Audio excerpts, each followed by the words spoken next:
the findings of the audit because it hasn't been taken. I think one of the things is that we want to do the audit with the sole objective of first assuring the residents that the buildings are safe, and where they're not safe, as professionals in the industry, we can come up with measures, either by structurally redesigning them, maybe making alterations, so that with what we have, we can be able to carry on until we have the long-term measures.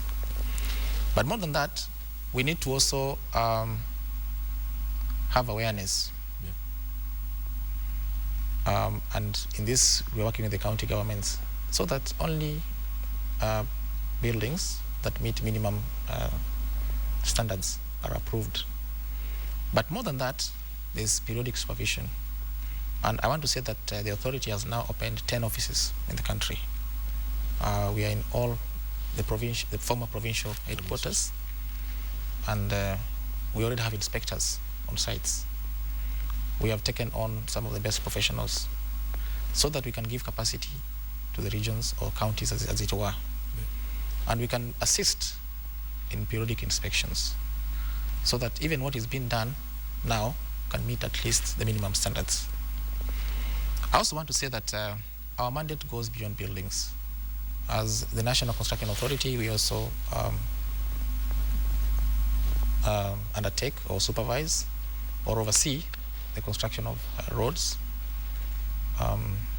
water, energy. But we don't tend to have a lot of problems in those mega projects because they're very specialized in their nature, and we have got very good professionals who handle that. Buildings tend to have a lot of quirks because they're easy, it's an easy entry point. It's impossible for a quirk to start building a road, for example, yeah, or hydropower station. But with buildings, it's for a quirk to come and put up anybody, houses. Yeah, anybody can enter. But more than that, one of the objectives of the National Construction Authority was to register contractors, to which end we have done very well. As of this morning, we have 27,000 registered contractors in this country. Okay. And what we're telling the public is, you must ensure that the person you're working with is one of the 27,000 registered contractors.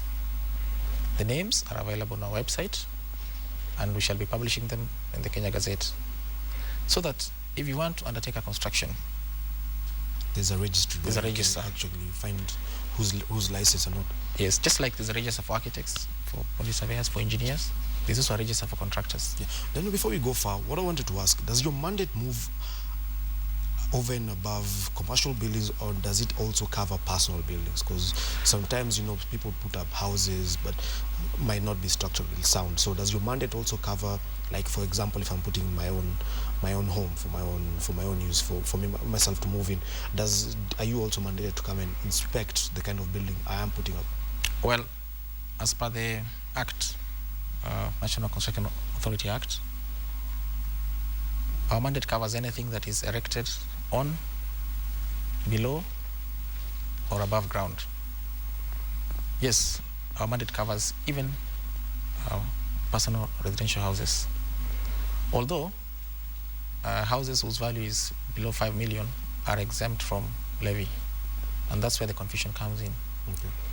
In terms of project registration and oversight, our mandate covers every single construction, whether private or public.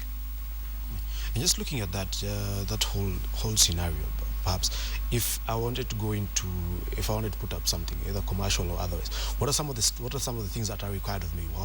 What are some of the people that I would need to talk to? What are some of the licenses I would need to get? What are some of the approvals that I would need to require before I even move off ground? And then would I be needed to display? Because I guess that's one of the other things that you're looking for wherever construction is going up, that you need to display all the approvals that you've gotten and who exactly is undertaking the project. Well, if you want to undertake a project, the first thing is to, of course, have the land. Make sure that the land is in good standing. That means you have the title or the lease or other documents that may be necessary. The second part is to have a professional involved. And depending on the size of building, we expect you to have an architect as the lead and an engineer. You could also have other building professionals. That means a mechanical engineer, electrical engineer, and a quantity surveyor. Now that forms what we call the consultants or building team. Now